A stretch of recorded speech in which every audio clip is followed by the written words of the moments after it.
Okay, thank you for the welcome. Let's jump straight in here.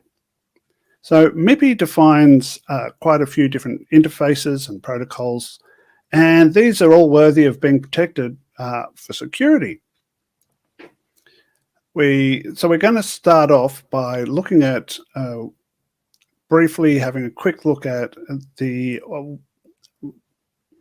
MIPI Automotive SerDes solution and what that looks like. And from there, we'll go and have a look at what it is that we are wanting to protect that's going across a mass system.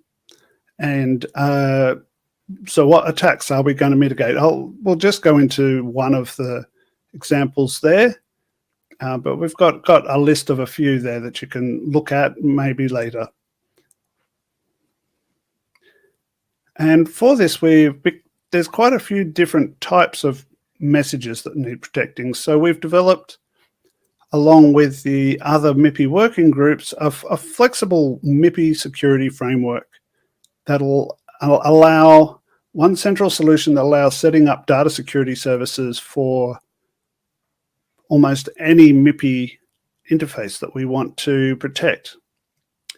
And the one-sentence summary of this security framework is that we have a set of protocols we call the System Security Management Suite.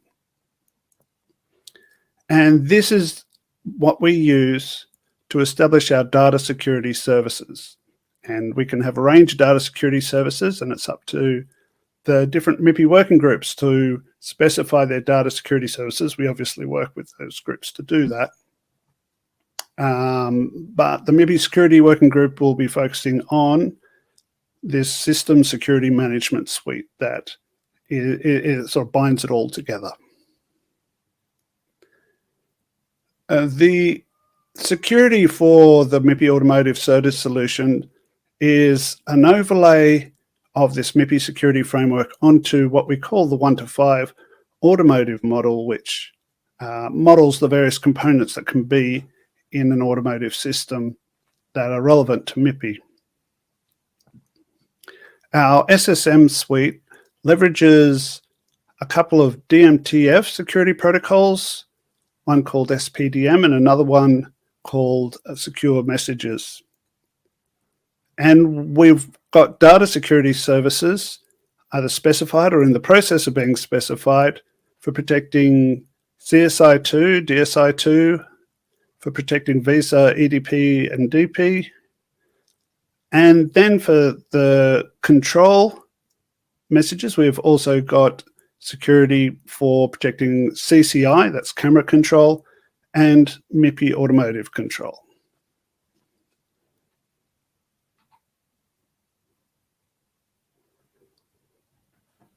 So this slide here is showing just a brief outline of how the different components work together in a MIPI Automotive SerDes solution. The whole purpose of MAS is moving data, in particular image data, around the car. So we have data that's going from sensors, or cameras, to the ECU, which is the electronic control unit. And we also have images going from the ECU out to various displays around the car. Now, these two things serve two different distinct functions. The sensor data is primarily there to provide advanced driver assistance systems. So they're the things that are going to help you drive better or drive safer, I should say. And so there's going to be a whole lot of automatic autonomous processing happening at the ECU based on these sensor feeds. It might also be just taking that image data and forwarding it onto a display, for example, a side view mirror or center mirror or something like that, or a reversing camera. The display data is primarily there to provide information to the driver so that they can to assist them in the driving, and then for providing information to the occupants of the car, whether that's to the console for environmental controls or whether that's entertainment, things like that. So the sensors we have, that can be camera or radar or LiDAR. The displays, we have the dashboard, which has very important information there being displayed for the camera. The console, which can be providing information about entertainment and environmental controls, air conditioning, things like that. Side view mirrors, entertainment. Now, the MIPI protocols and interfaces that have been specified were designed for short reach for mobile phones. But that distance between the sensors and the ECU in a car is much bigger. So we have the AFI technology, which allows us to do long reach, can take those messages and send them over long distances from one side of the car to the other. And that means that we sometimes need AFI bridges, which translate between the short range CFI and DFI, and then translate that to long range AFI packets. And then that happens at the other end, that gets translated back. And so we can either use bridges or we can have this AFI technology built into the sensors or displays or the ECUs.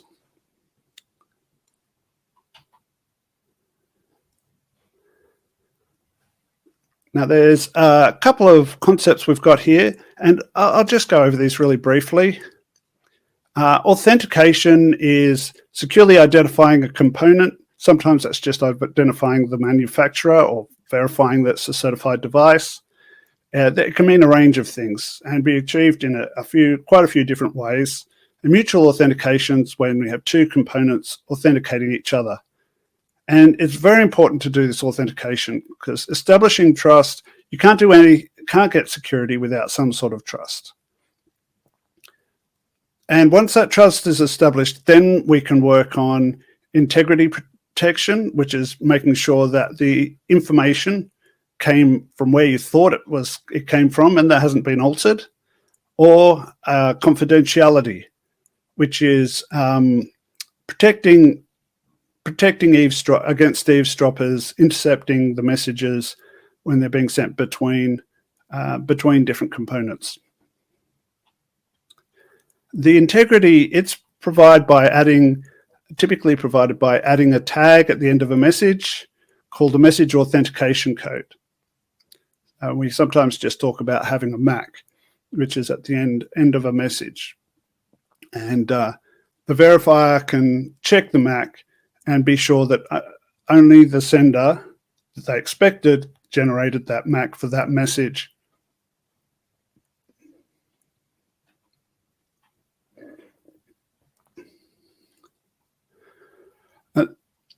Now, there's lots of information on this slide, and we could talk for hours on this slide. And I encourage you to have a look into this slide and think about the different types of data that gets exchanged within the system, and what are some of the security considerations there. The one I want to focus on, though, is the first row, the integrity of the sensor systems, sensor images. So that's making sure that the images that are received at the ECU, that they were sent from the sensor that the ECU thought sent that message, and so that's important to make sure that the images came from the right-hand camera at the back rather than the left-hand camera at the front. The ECU really needs to be sure that it's getting the right information from the right camera, and also that the images haven't been altered on the path in between. And why is this important for the ECU?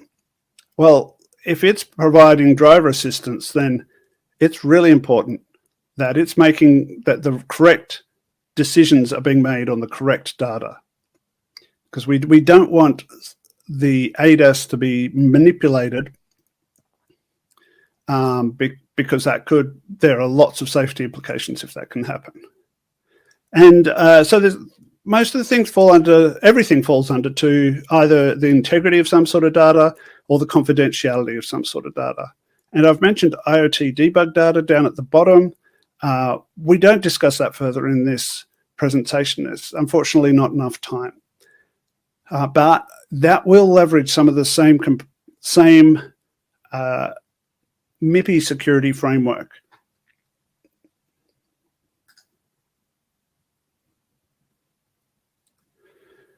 Now, because we have a range of, we have sensors, we have displays, we needed a model that would build everything together. And we call that, the security group came up with the 1 to 5 model, which maps the different components in this picture up here at the right top, maps them to components over here, which we number 1 through to 5. So number 1 is the controller, or sometimes called an SoC, or in a car that would be the ECU. And it's either in display case, it's sending the images. In the camera case, it's receiving images. But it is one of the endpoints of the image stream. And in addition to this, it's also controlling, sending control images. But before we go there, let's talk about the other end of the number 5 here, which we call the target. And that's either or a peripheral, and that's either a sensor. So it's one of these sensors at the front or the back, and also includes these displays. All of them we call a target. So we have the ECU is number 1. These sensors and displays, they're number 5, and they're either receiving data from the controller number 1 or sending data to the controller number 1.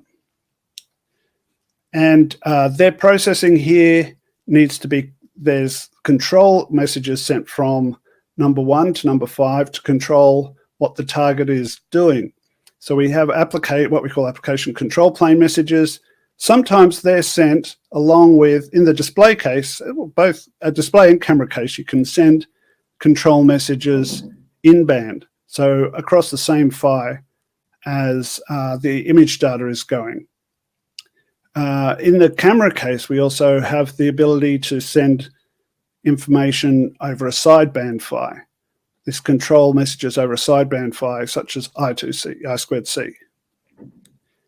We also have, so that's talking about 1 to 5, which is where all the image data happens. But in the middle, we also need to get these messages from one end of the car to the other. And so for that, we use bridges. We only show one bridge in this figure, which is a bridge that the sensor and display are connected to, and we call that a T bridge or target bridge. That's a number 4. And we could have a C bridge. Now, we don't have to have that. A bridge is only needed if the sensor or display only supports the C PHY or D PHY or DP PHY. You can have the A PHY functionality integrated into the target, and same on the controller side. You can have the A PHY built into the controller, but you can also have a bridge there, which we call a C bridge. And these are just doing the translation, which we discussed that a couple of slides ago. And in the middle, we can have these A PHY forwarding elements, and what they're doing are routing the A PHY packets around the A PHY network in much the same way as you can have routers and switches which route IP packets. And to control all this A PHY functionality, we have A PHY control plane messages, which go to number 2 and number, well, it depends where the A PHY functionality is, but it's always the controller that is doing this controlling of the AFI. So there's messages, they always start at number 1 and they can go to number 2, 3, 4, or 5.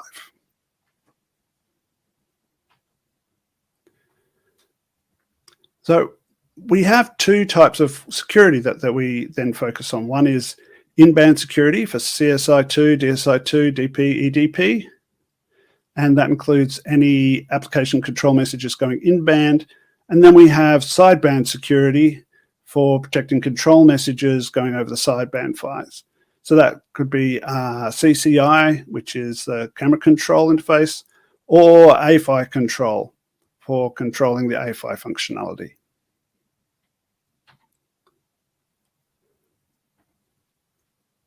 Now, this figure here is sort of repeated in the next figure. So what I'm going to do is skip this figure.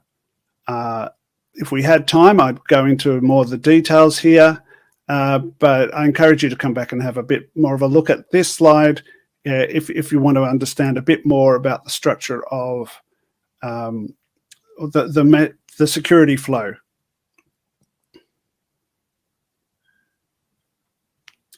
So this slide is the best way of representing the MIPI security framework. So what the end goal is to set up these data security services, which are shown in this pink box here at the bottom.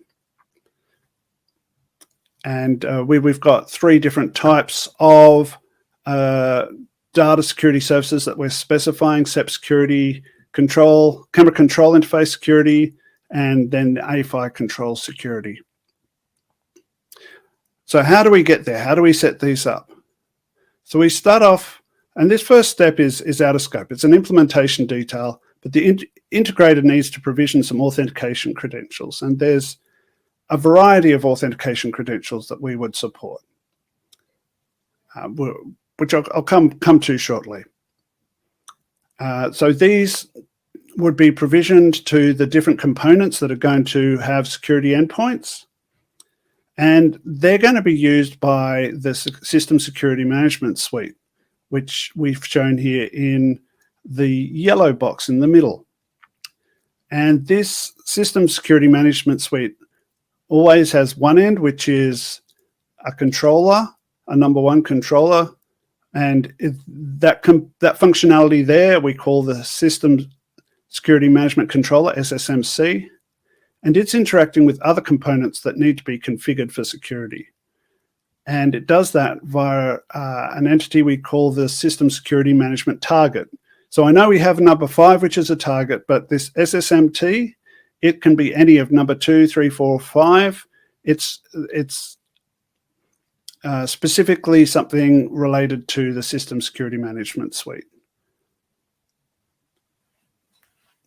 So the way the SSM suite works is the first thing it does is do some authentication between number one and let's choose number 5 in this case. But it could be the second entity, could be any of 2, 3, 4. The controller performs one of the DMTF protocols, which does authentication and sets up a secure channel. So which we call it, that protocol is called SPDM. So those 2 entities perform SPDM, and that sets up the keys and selects algorithms that can then be used by a second DMTF protocol called secured messages.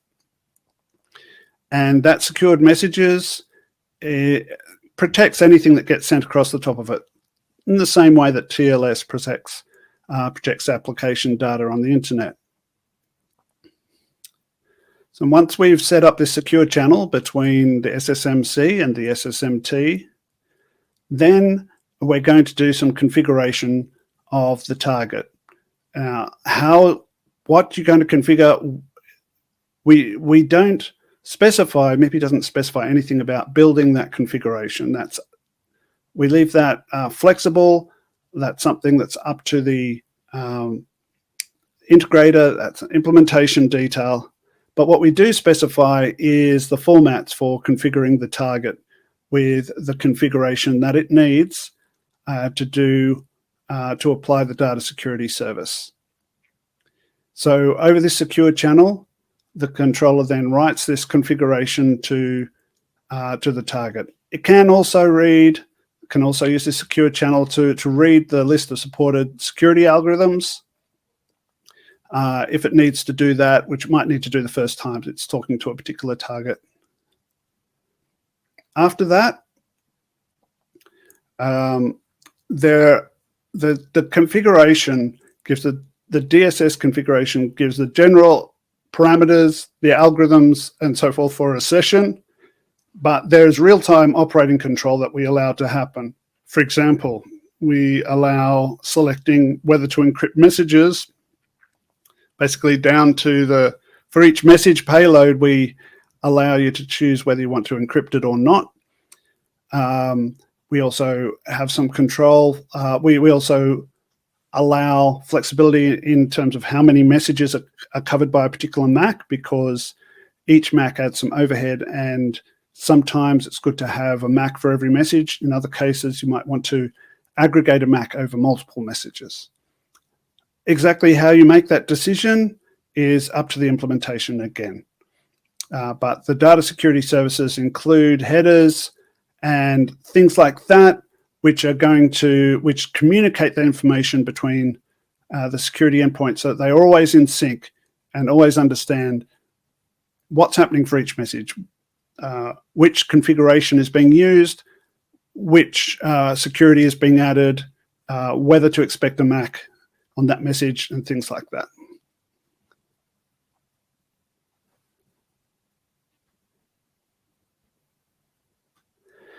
Now, I think I've already covered most of what's on this slide.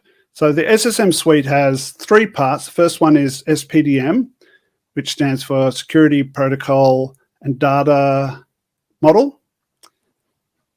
And it supports symmetric authentication, which is using shared keys where both ends use the same key, same secret key, or it also supports asymmetric authentication where you have a public key and a private key, if you're familiar with these sort of concepts, using certificates basically. So there's lots of flexibility in SPDM in terms of how you can do the authentication. And so any of these can be used to establish the secure session using SPDM. And then the parameters that have been established by SPDM, they then get input into DMTF secured messages protocol. And that applies encryption and integrity protection to each message. And in particular, the messages that we're going to send over that are SACP messages, where SACP stands for Service Association Configuration Protocol. And it allows reading and writing registers on the target, on the SSMT, to either read the security capabilities, or to be writing the DSS configurations, which we also call security essays, for each data security service. And this SSM suite, this is being specified in the MIPI security specification.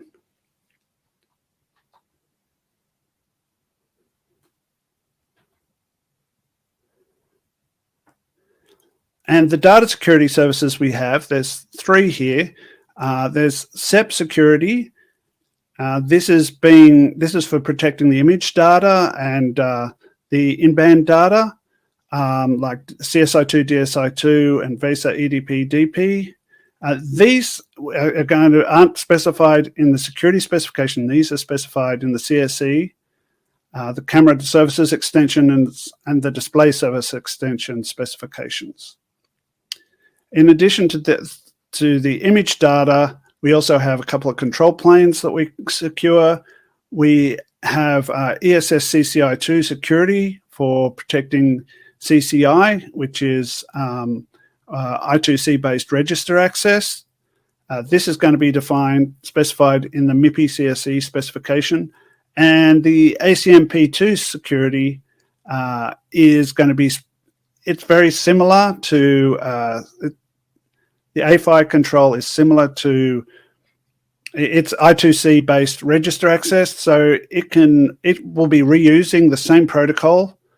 So we're avoiding duplication. it'll use the same protocol as ESSCCI2, but it will be specified in the AFI specification.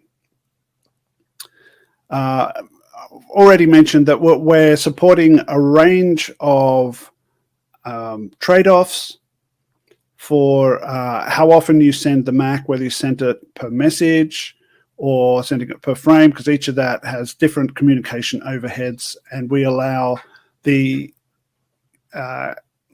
system to choose what's going to work best for it at any point in time.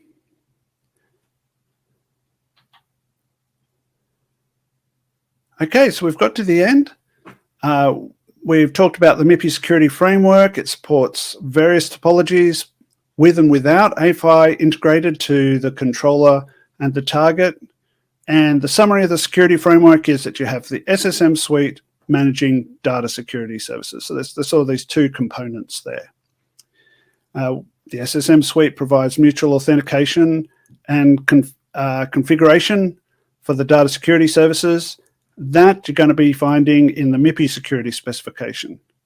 And the data security services, you're going to find those in the specifications, the camera services extensions, the display service extensions, and the AFI specifications. And that's for either protecting the image data or control data, just depending on what particular protocol you're looking at. And that provides end-to-end security. Now, these specifications are well under progress, and we're expecting to have these published around mid-2022. Thank you for your time, and I hope this has been helpful for you. We have a couple questions to end the talk today. The first question was, what's meant by end-to-end security? How does that differ from other methods like a link-based?